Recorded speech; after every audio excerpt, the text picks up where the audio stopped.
the non-functional satellites, final stage rocket bodies, and even flakes of paint.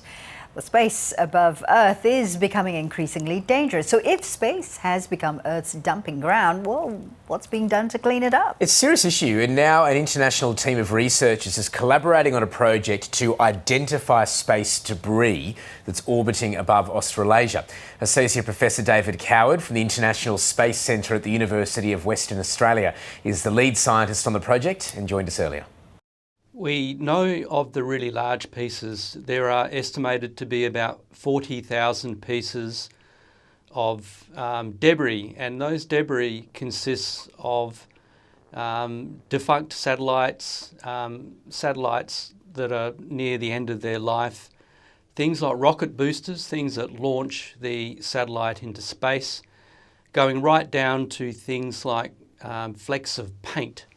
So it's quite a diverse population, and we're looking at about 40,000 pieces that are catalogued, which means that we've got a rough idea of where these objects are, but there's also no idea of where the really smaller pieces are, and they can be quite dangerous when you consider that a debris object of 1 centimetre will destroy a satellite. So given this debris creates risks for orbiting satellites, tell us about the work you're doing now to tackle the problem, because you've teamed up with the Polish Space Agency. Yes, the Polish Space Agency have got a real interest in having their space surveillance instruments distributed in the southern hemisphere. That is because a lot of the debris is orbiting the Earth, and so we need to have a global coverage. So having your detectors in one country isn't really adequate.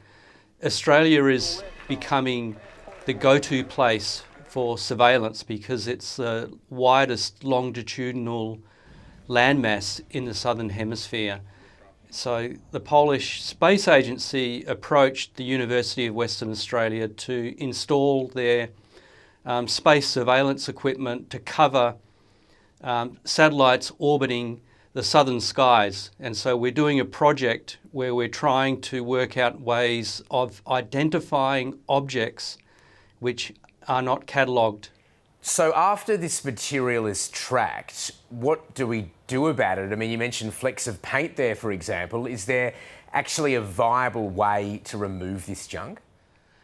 Space junk comes under the United Nations mitigation guidelines. So there is no law written that actually provides, there is no legislative body to stop countries from polluting space, but there are guidelines, and the guidelines say that at the end of a satellite's lifetime it should be decommissioned and moved into a higher orbit. Most people wouldn't realise that most of the modern satellites have small thruster motors on them, so they can push the satellite into a higher orbit.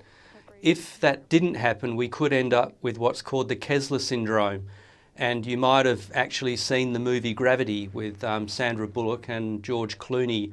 That is a realistic, semi-realistic recreation of what would happen if you have a chain reaction of space debris crashing into each other if there was no mitigation.